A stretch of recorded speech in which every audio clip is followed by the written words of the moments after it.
Isura ya 86 yitiriwe inyenyeri imurika nijoro, yahishuriwe Imaka, igizwe n'imirongo 17. Bismillahirrahmanirrahim. Ku izina rya Allah nyirimpuhwe nyirimbabazi. Wassamaa'i wat-tariq. Ndahiye ikirere n'ikimurika nijoro. Wama adraka mat-tariq. Niki cyakumenyesha ikimurika nijoro? An-najmu ath-thaqib. Ni inyenyeri imurika cyane irabagirana.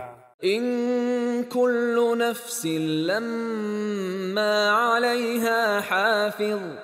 Rwose nta muntu utagira umugenzuzi, ni ukuvuga abamarayika bashinzwe kugenzura ibikorwa bya muntu. Falyanzuril insanu mimma khuliqa. Ngaho umuntu niyitegereza icyo yaremwemo. Khuliqa min ma'in dafiq. Yaremwe mu mazi ataragurika yitwa intanga. Yakhruju min bayni as-sulbi wat-tara'ib. Aturuka hagati y'umugongo n'imbavu zo mu gituza. Innahu ala raj'ihi laqadir. Mu by'ukuri Nyagasani afite ubushobozi bwo kumuzura. Yawma tubla as-sara'ir. Umunsi amabanga azahishurwa. Fama lahu min quwwatin wala nasir. Icyo gihe umuntu nta mbaraga azaba afite cyangwa ngo agire umutabara. Was-samaa'i dhatir raj'. Ndahiye ikirere gitanga imvura igenda igaruka. Wal-ardi dhatis sad'.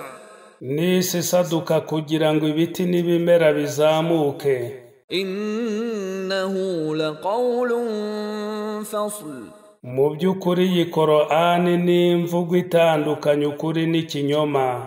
Wama huwa bilhazl. Kandi ntabwo ari imvugo idafite umumaro. Innahum yakiduna kayda.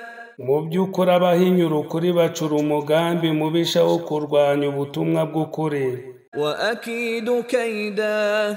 Maze nanjye Uwiteka nkaburizamo umugambi wabo. Famahhilil kafirina amhilhum ruwaida. Bityo abo bahakanyi baha igihe ubarindirize gato bazibonera ibizababaho.